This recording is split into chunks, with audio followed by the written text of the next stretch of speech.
Hi, my name's J.C. McCauley. I'm Naisha McCauley, and you're watching AccessTV.org.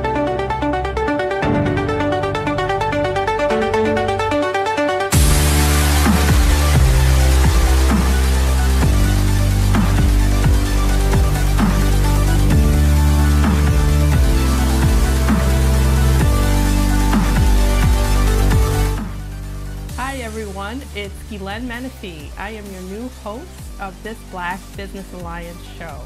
I am the executive director of the Black Business Alliance, but today I'm your host. Today I'm your host for this new season, October 2018, where we're going to kick off a season where we are going to be featuring you, our small business owner, like myself, a small business owner right here in Connecticut. And we are so excited about what we have lined up this season for you. This is what's going to be different about this season. It's going to be you. It's going to be all about you. What we want to do is take a moment, this moment that we're going to use this show to have a platform where we're going to highlight and shine small business owners, minority small business owners, that are doing some fantastic things around this state of Connecticut. What I'd like to call them are the gems, the hidden gems in Connecticut.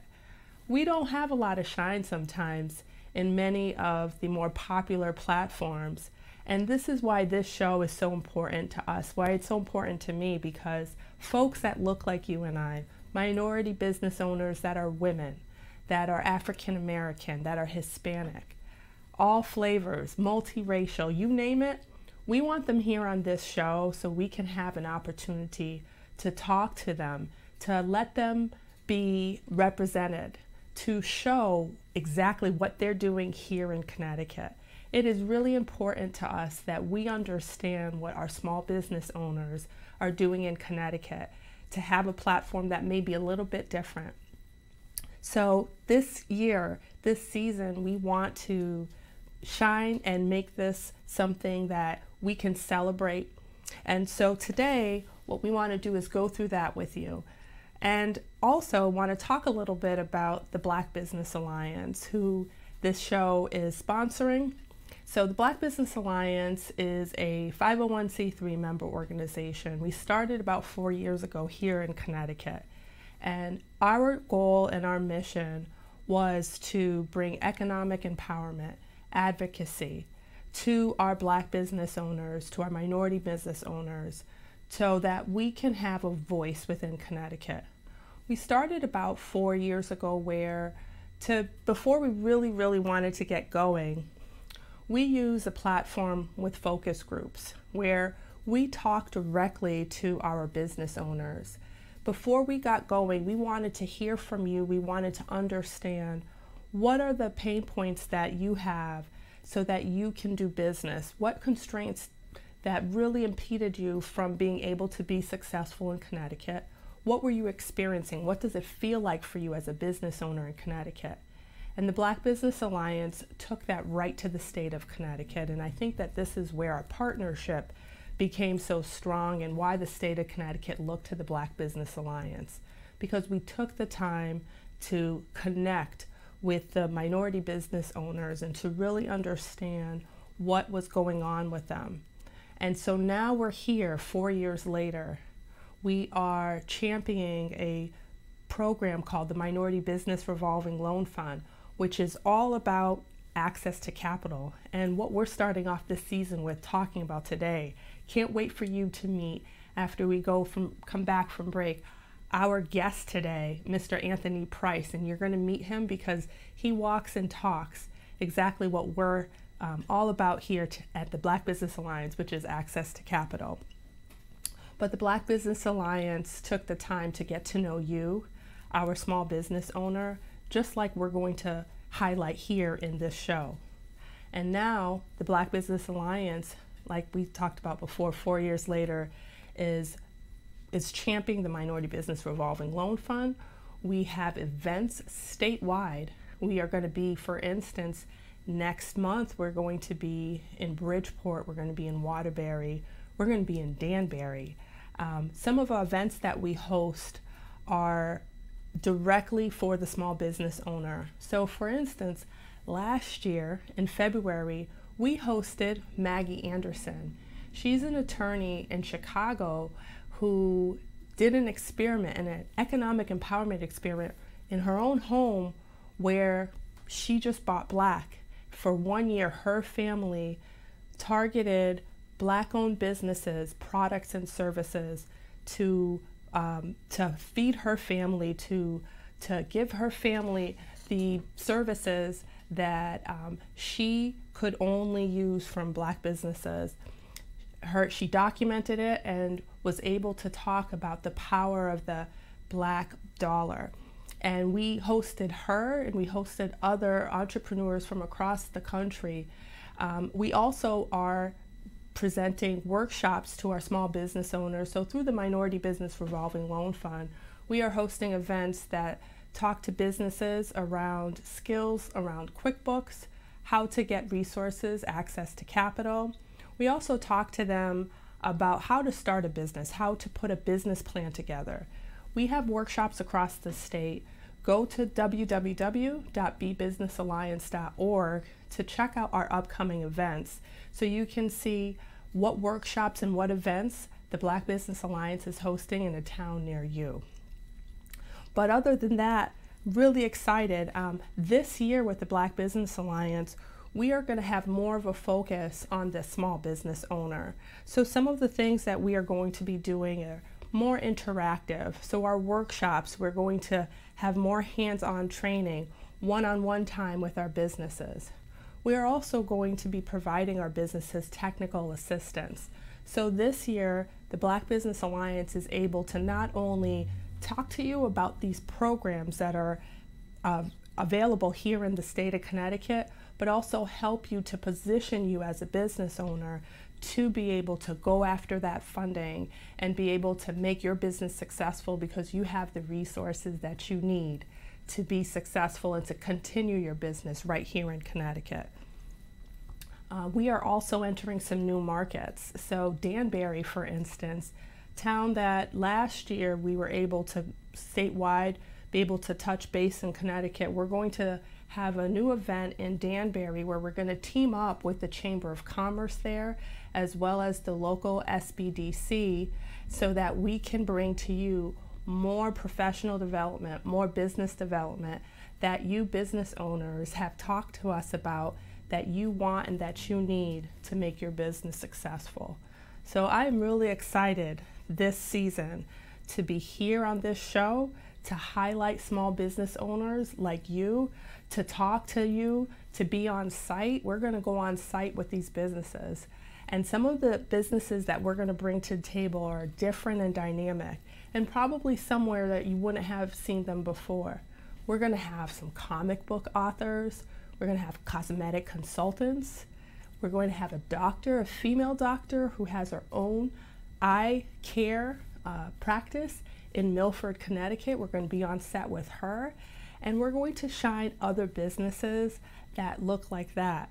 And so we want to make sure that our small business owners have a platform that they are going to be able to talk about their impact within their community and talk to you about why you need to know about them and why you need to know about why they're important and why they're so important really to Connecticut.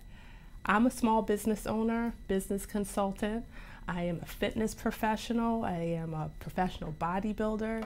And I do other things within the community that ultimately support the small business owner.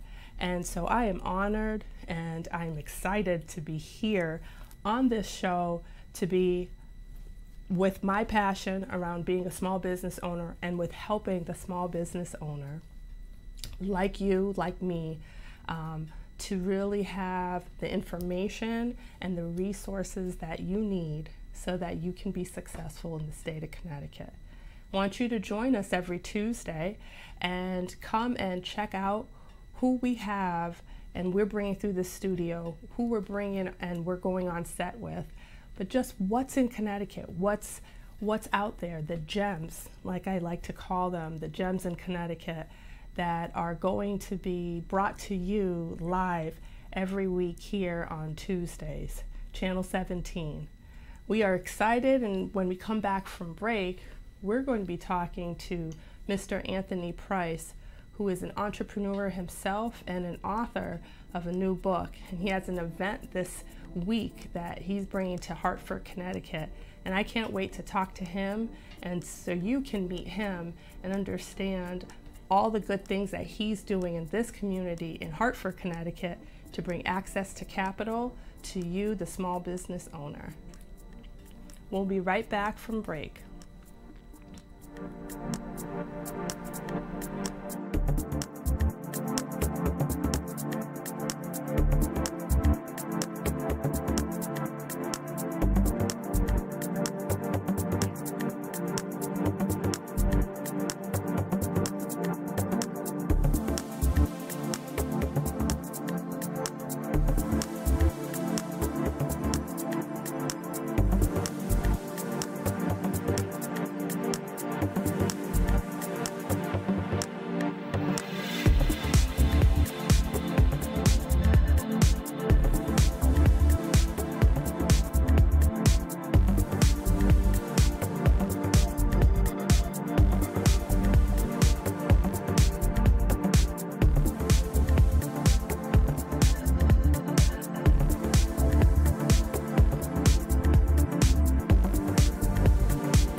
Back.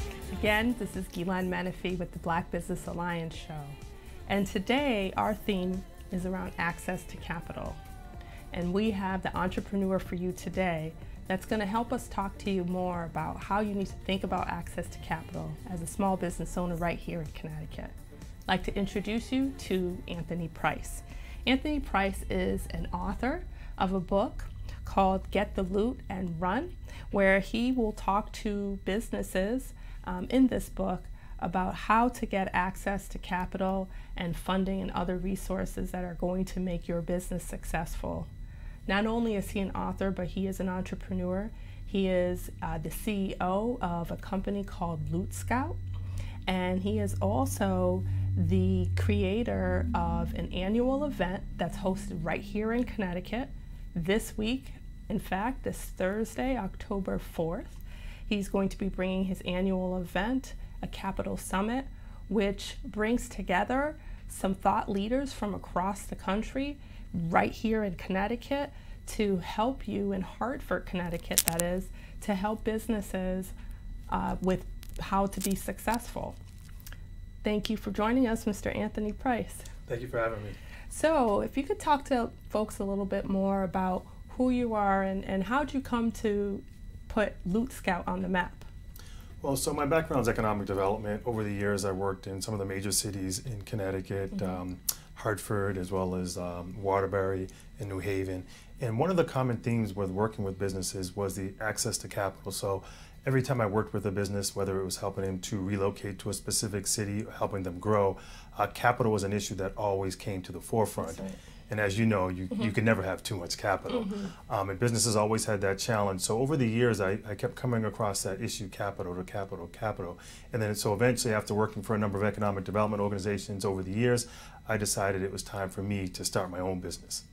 So LootScout, if you talk a little bit about if a customer wanted to go on your site, lootscout.com, and they needed your help, what should we expect about working with you and or your consultants from your company? Yeah.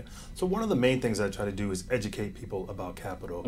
There are so many different options in terms of the capital space today, everything from traditional bank loans to online lenders to equipment financing. So I always give the analogy, it's sort of like a buffet. If you have a favorite restaurant that you go to that has all kinds of food and flavors, it's all coming at you.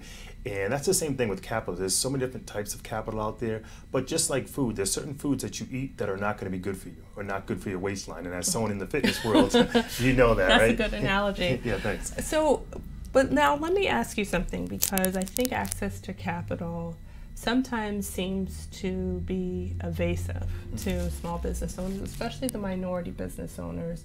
And there's some staggering statistics out there that talk to about why, for instance, me as a woman, I probably won't have as much opportunity for angel investments or venture capitalists to back my company up because I am a woman, and even more so if I'm a minority woman.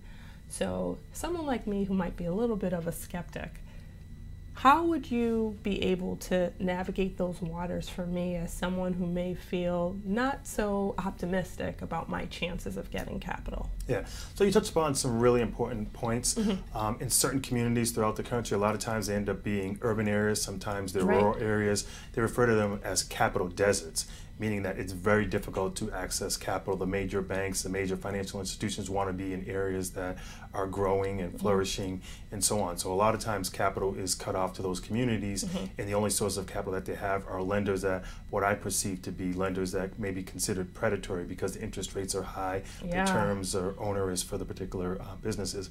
But one of the most important things that any business owner can do is start with themselves, making sure they have the most up-to-date business possible in terms of being able to go out into the marketplace. So I always say start with yourself first, make sure that you're running a business that is solving a problem, because at the end of the day, every successful business is about solving a problem. And so that's where I say start with yourself, make sure your business is ready to accept capital depending on what source it may be. So I want to put on the screen here, because you are second job, you're author, right? Yes. And I love this book. Now, I will be honest with you, I didn't finish reading the whole thing, but I read enough to understand that this is a fantastic resource. So get the loot and run. Talk to us about what our business owners can expect to get from this book here. Yeah, so well, this book is not meant to be a read where you spend the next night or two reading from cover to cover, so I understand why you haven't read it all. Mainly it's meant to be a resource for entrepreneurs. So for example, if you have an issue that you're dealing with, you look to the table of contents, let's say it's marketing, you're stymied by what you should be doing as a business owner, you turn to that particular chapter on marketing. All the chapters are about 4 or 5 pages, so you sit down, you read it, and then you digest it, and the next day your mind subconsciously is working on the problems or the challenges, and now you're ready to go. So it's not meant to be read cover to cover. One of the things I say about the book in the first chapter, as you know, we touch on the point, or I touch on the point of making sure that you understand whether you're a small business owner or an entrepreneur. Now I know a lot of people use those words simultaneously, but the reason that I separate the small business owner from the entrepreneur is, in my mind and many other professionals, we see those as two distinct things. Now there's nothing wrong with being a small business owner or an entrepreneur, but as far as a small business owner, that may be the guy or the woman who may be retired at 50 years old, they got a package from Aetna or one of the insurance companies, and they still want to be they want to still have a great life and bring something to the marketplace. So they may decide to start a business. Now they only have desire to open up one business. Let's say it's a pizza restaurant. They have they have a desire to open up a restaurant, and they only want to do one. Now, and put that into contrast with another business owner who may say, okay, I'm starting off with one, but my vision is to have 50 restaurants. Those are two different types of businesses. The way you fund those, the types of capital, the way you scale them are totally different. So I think the first thing the book tells you is to basically focus in on understanding whether you're a small business owner or an entrepreneur. Once you know that, then the whole world is going to open up to you in terms of financing and other opportunities.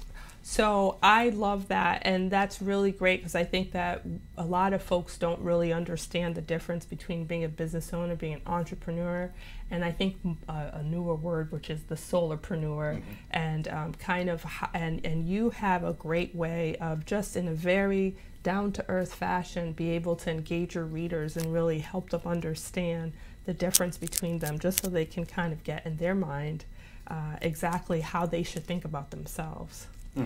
Yeah, I mean, I think that's the most important thing, is that I want the material to be approachable. I'm not trying to write it on a PhD level. I want it to be able to reach the masses, because at the end of the day, every successful business is very simple at its very essence.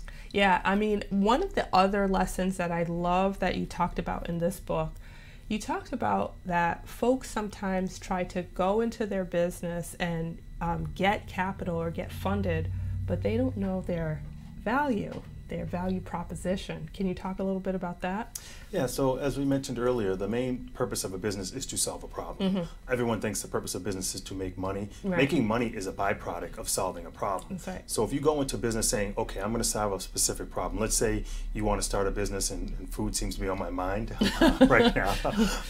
But let's say you want to start a business for moms or dads who are really busy and can't get to the supermarket, but you want healthy meals that don't have all the chemicals and so forth. So you may decide in your particular community that you're in that there may be a market to solve the problem of providing healthy meals that are prepared fresh.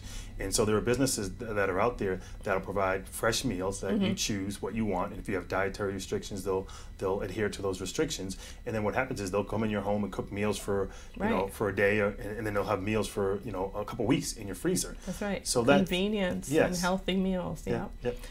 Go ahead. So you're basically solving a problem right there. You're starting off with there's a problem in the marketplace, and you're going from there. That's and I think if every business starts with that issue of solving a problem, then they're going to be successful. And then, as I said before, the byproduct is hopefully you priced your product at the right price point, and then over time you should be able to return a profit back to yourself as the owner. Great. So a little bit about what would you think, for instance, is the most important lesson you would have? This book has so many nuggets, so many hidden gems as well. What would you think is the most important thing for an entrepreneur to walk away from your book? Well, so this is going to sound sort of counterintuitive to the average person watching this right now. Sure. I always tell people you don't have a capital problem. You have a business model problem. Ah, okay. So let that sink into your head a little bit now. But tell us about it. Tell us, it's an interesting concept. Sure. So I mean, obviously the struggling business right now that needs money tomorrow or today is thinking I have a capital problem, and they do. But if you think about your business model is how you operate, all the different things that interact, in terms of how you market the business, the way that customers interact with the customer, the way customers interact with the business, all those particular things, how you price your product, how you deliver it, and that's your business model. And so, for example, if you're a construction business, you know that you're not going to get paid, especially if you're working on municipal projects, for 90 days. Yeah. So that's a business model problem. So you know that right away you're going to need a line of credit to pay your workers, to pay your suppliers. So one of the things I always say is look at your business model. Is there a way to get revenue from the business sooner rather than later? Okay. So, for example, in the fitness business, you may be able to pre-sell for a month or for a year. Yes. So automatically right away you've got all this capital coming in, revenue coming in for the business, and you haven't even delivered the service. So from day one you have money in the bank. So you're not worried about collecting money week to week. So those are the things that you have to look at. When is the money collected? How all the different parts of the business interact to solve a problem for customers. So remember, you don't have a capital problem, you have a business model problem. All right, I think I'm going to actually steal that and incorporate that a little bit myself when we're talking to small businesses. But we're going to be back with Anthony Price. He's going to tell us a little bit more about an event that's coming to the Hartford, Connecticut in a couple of days. So stay tuned. We'll be right back.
Everyone, again, it's Guilaine Menefee. We're back from break. Thanks for continuing with us.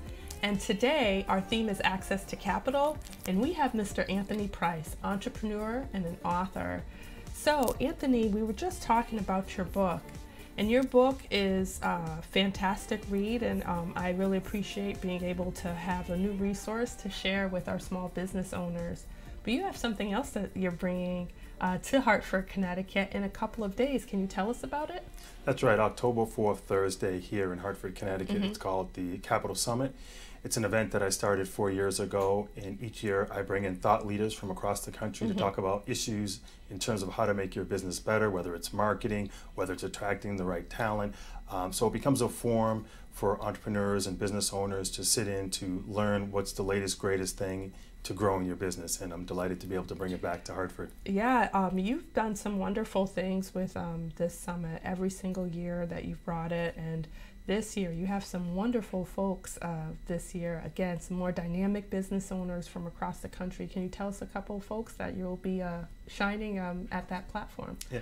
Well, one company I'll talk about is Laz Parking. Laz Parking now is the second largest parking company in the country. Oh yeah, and I'm sure all of us have had to park there downtown Hartford. Sure, and across the country. Yeah. They have 11,000 employees today, and their history is that they were started here in Hartford, Connecticut. Oh, that's so awesome. And so they've grown over the years. So we'll have an HR professional talking about how to attract and retain talent. We're in a tight labor market right now, so finding really good people is essential to a business. And in the book, I talk a little bit about developing the right culture. You know, having employees that are dedicated to the organization are important. Also have a person, Suzanne McKenzie, is going to come in and talk about branding and marketing. Yep. She's worked with Fortune 500 companies as well as small businesses. She's launched a number of emerging brands. So she's just going to talk about how to put a face on your business, how to develop a specific brand and image. A lot of people that think that you can just go online and slap any kind of you know, clip art on your card and all of a sudden you have a brand. Well, no, it takes some thought. And as well as I'm going to run a seminar topic called "It's Not You, It's Your Business Model," which we alluded a little bit to today. And so it's going to be a great forum. Every year we usually give out you know, some awards and things of that particular nature. So it's just a great, fun environment. Well, one of the things that I really like that you've done before in the past is you've brought some high school kids there. I think what caught my attention on that is because I think we've had a challenge in this country where we've talked about the state of our education. I know that, for instance, home ec and arts and some of those electives were starting to come out of our public schools and just our curriculums in general. I think there's a need for them to come back. But why I love the fact that you bring high school students here is because if you think about the model, the American dream is you go get an education and you go get a job. And I think you are doing the right thing by bringing high school students and perhaps introducing them very early to an entrepreneurial journey. Can you talk a little bit about like how that even was something that you thought was really important? Well, you know, the Black Business Alliance is all about economic empowerment. I think, you know, in this day and age, you know, everyone's not suited towards working for someone else. We have a long, rich, traditional history of, you know, starting our own. And I think entrepreneurship is part of the American dream. It's part of our DNA. Yeah. And you need to expose kids to that to an early age. Not that they're all going to be entrepreneurs. I mean, they see the P. Diddy's of the world, you know, Dr. Dre with Beats and all these other successful entrepreneurs.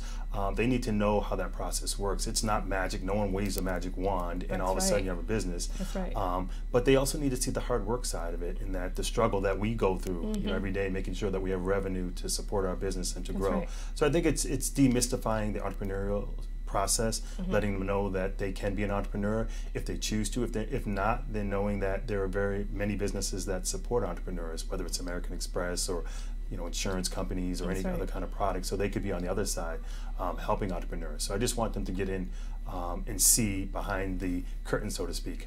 Yeah, thank you. No, I mean, I think that the impressions we can leave on our youth as early as possible, and like I said, dynamically, being able to talk to them about being an entrepreneur early, get them while they're young, as they say. So we really appreciate that. What is what have you said walking away from each of these summits that you find the businesses that do come and sit in the audience with you, what are their takeaways? What is their nuggets that they find coming away from your summits? Yeah. I think whenever we do something, we have a preconceived notion of what's going to happen. So I think when people walk away, a lot of times they'll say, "Oh, I didn't know that," or I want to go and research more. I think the most important thing about any information, whether it's this show, whether it's on the website or anything like that, it's not just basically sitting back and absorbing information. The most important thing is action. What are you going to do once you get that information? How are you going to act? How it's going to change your life? And it doesn't have to be some big epiphany. It could be something small. And that's really the whole thing with the summit is I never know what's going to awaken someone or change the way they do things. But I try to make sure I have a mixture of different topics and things to kind of get people engaged. Awesome.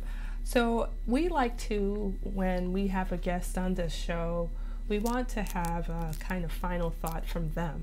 And if you can just impart a couple of words of wisdom, your pearls of wisdom, if you will, with our viewers, what thoughts, something different that maybe they won't get from your book, from your summit, but perhaps from Anthony Price's own experience, having been a business professional and savvy with finance and funding for a couple of decades now at least, what would be something that we can tell our viewers today? Yeah, well, I wish I could come up with something really profound that no one has ever heard before or something like that. But what I would say is be prepared to put the work in. And it may not happen today, it may not happen tomorrow, it may not happen next week. But if you're prepared to continuously keep putting the work in and learning over time, you can be successful. And I think what people need to do is define success for themselves. Not go to Instagram or Facebook or Twitter and see what other people are doing. Define success for yourself. It may not be having $1 million. It may be having the ability to make a living for yourself. And so I think that's really the most important thing is being willing to persevere and defining success for yourself on your own terms. Awesome, awesome. So everyone, you heard it here with Mr. Anthony Price, and we want to thank you so much for coming and joining us today, because access to capital, just as you said, financing, money, is one of the biggest problems that we have with business ownership, with entrepreneurs. So we're so glad that you were here. I think you're the perfect entrepreneur for us to start off this season to talk about access to capital. So I know I'm very excited to have you here, and we thank you for being able to help our viewers think differently about that. So one of the things here that we do is we want to close off with a final thought. I think that Mr. Anthony Price, and when we talk about access to capital, one of the biggest nuggets to take away around access to capital is awareness. And this is why this show is so important and why we want folks like Anthony Price here with us, with you, our small business owners. This show is here for you. And if we're going to make a difference, if we're going to help you, then we need to make you aware. And that is what's important here, to know that these resources and this information. So whether it is this Thursday where you're going to go to the Capital Summit and join Mr. Anthony Price with the dynamic thought leaders that he's brought together, or you get his book, and his book is going to also help you with understanding exactly what you need to think about when you think about funding and bringing monies and capital into your business. But you need to know that this is available for you. So this book, his summit, this Black Business Alliance show, which is going to feature other dynamic entrepreneurs like him, we want you to be aware that we're here and these resources are available to you. So come and join us again next Tuesday, same time, same place, where we're going to bring and feature another small business owner who's going to be able to share with you exactly what we've done today and make sure that you're going to be better after. Thank you so much. Again, my name is Guilaine Menefee, and if you want to learn more about the Black Business Alliance, go to www.bbusinessalliance.org or call us at 877-459-0002. Thanks so much for joining us today, and we hope to see you next week.